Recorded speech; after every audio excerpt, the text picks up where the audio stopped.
In our last video, we began to look at Revelation. We looked at general revelation, kind of went through our systematic process here. So today we're going to look at particular revelation, or sometimes referred to as special revelation. Again, I'll use those two terms pretty synonymously. We saw that general revelation or universal revelation was God revealing himself to mankind in nature, in our own personhood, and through history. So particular revelation or special revelation is much more specific. It's more pointed. It's clear and intentional in its purpose. We're going to look at some definitions and then kind of go through our process here. So definition, Carl Henry, he says, the gospel of redemption is not a series of unrelated abstract theses, but the dramatic news that God has acted in saving history, climaxed by the incarnate person and work of Jesus Christ for salvation of lost humankind. These redemptive events do not stand uninterpreted. Their authentic meaning is given in the sacred writings of the Scripture, providing a trustworthy source of knowledge of God and his plan. This is, again, Henry's, in the Evangelical Dictionary of Theology, this is Henry's definition for special revelation. It's not abstract or arbitrary, but intentional news communicated in the sacred writings and through Jesus Christ. Erickson gives us a little bit shorter definition, which I prefer, as God's manifestation of himself to particular persons at definite times and places, enabling those persons to enter into a redemptive relationship with him. So again, God manifesting himself through Jesus and the Scriptures for the purpose of entering into a relationship with God himself. So as we kind of employ our systematic process on particular revelation, let's look first at biblical material. Hebrews chapter 1, first couple verses. In the past, God spoke to our ancestors through prophets and at many times in various ways, but in these last days he has spoken to us by his Son, whom he's appointed heir of all things and through whom he made the universe. This is a specific reference to Jesus, the Son of God, as a particular revelation of God himself. We see Genesis chapter 12 and Genesis chapter 15, God's covenant, his instruction, his revelation to Abraham. In Exodus chapter 3, when God meets Moses in the form of a bush that's on fire and yet not being consumed, he identifies himself.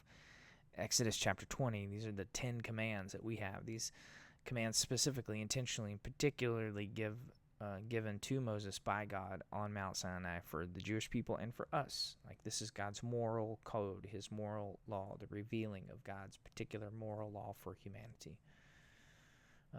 1 Samuel chapter 8, this is the prophet speaking to God when the people are crying for a king, and he's like, I don't want Samuel's like, they don't need a king, and he says, hey, don't worry, this is the rejection of this instruction isn't a rejection of you, it's a rejection of me.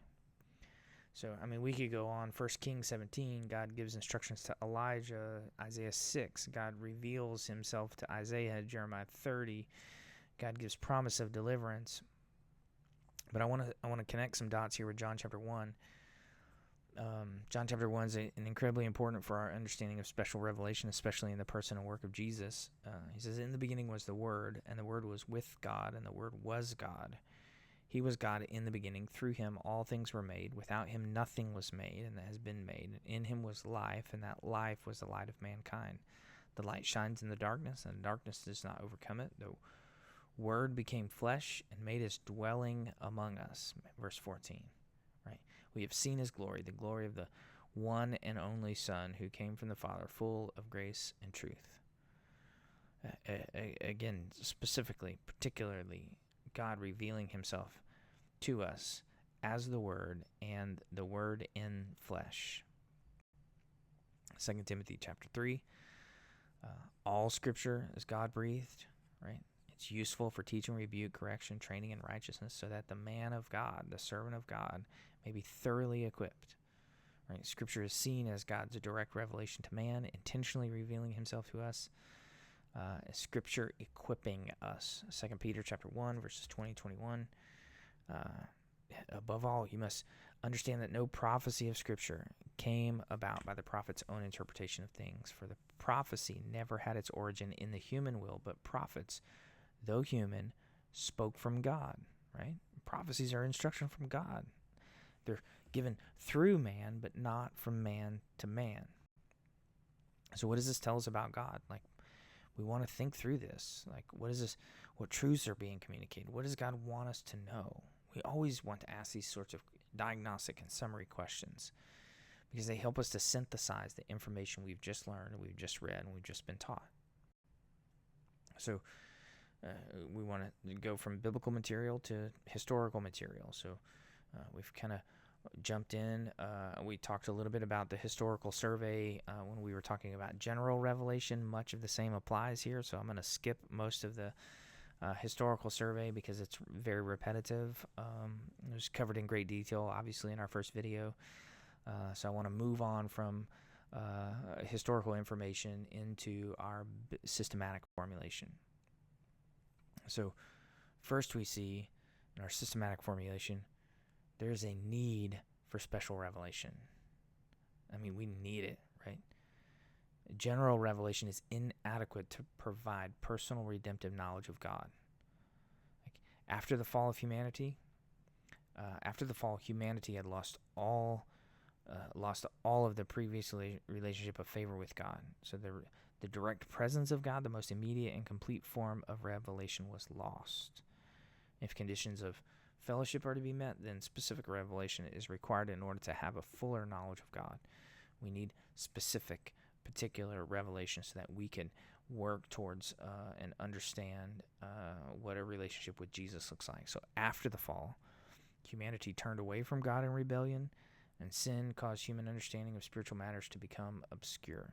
Special revelation builds on general revelation and communicates to us who God is and how to have a relationship with him.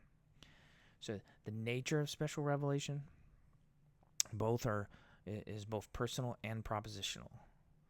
So any either or approach to special revelation is wrong-headed. It's going the wrong direction.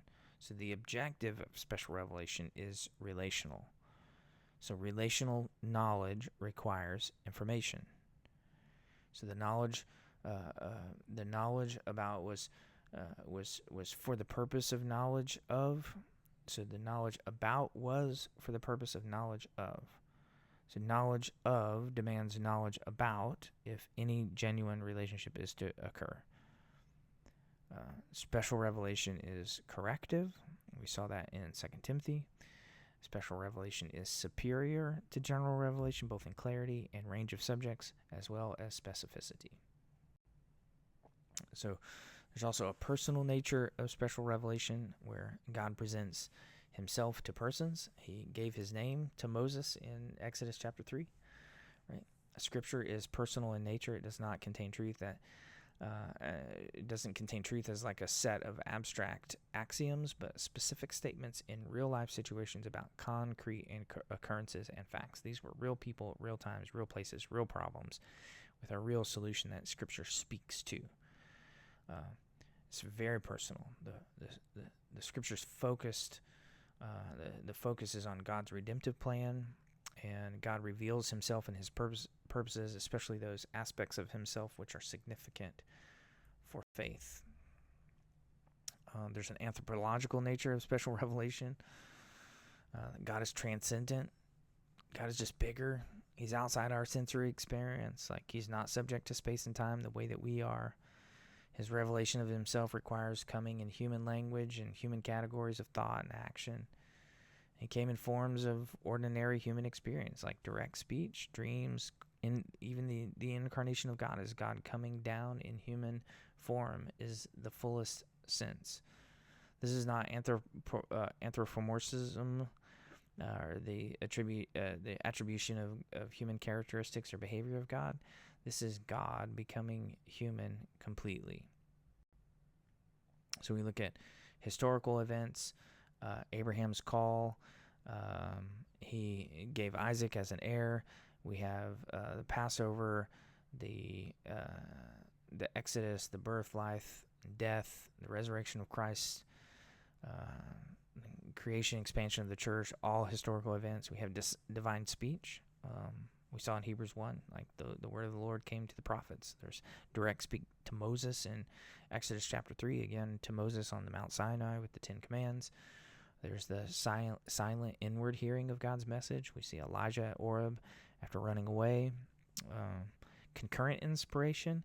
This is revelation and inspiration merge into one, as with the writing of Scripture as a whole. We see this through 2 Peter chapter 1 and 2 Timothy chapter 3. Just the literal writing of Scripture is divine speech through human authors from God. We see revelation, specific modes of revelation in the incarnation. This is the most complete mode of God's revelation of himself. Jesus' life and speech were special revelation from God. It took place in the perfection of Jesus' character. And so in Jesus, revelation as an act and revelation as speech come together. We have Scripture, obviously, as a revelation. It includes propositional truth, which can be preserved and written down.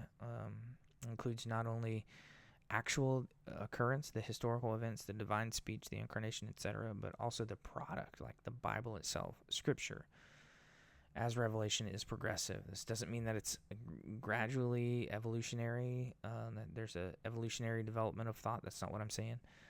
But the idea is that later revelation builds upon earlier revelation, bringing it to its fullest fulfillment. So Scripture is always complementary and supplementary. It's never contradictory.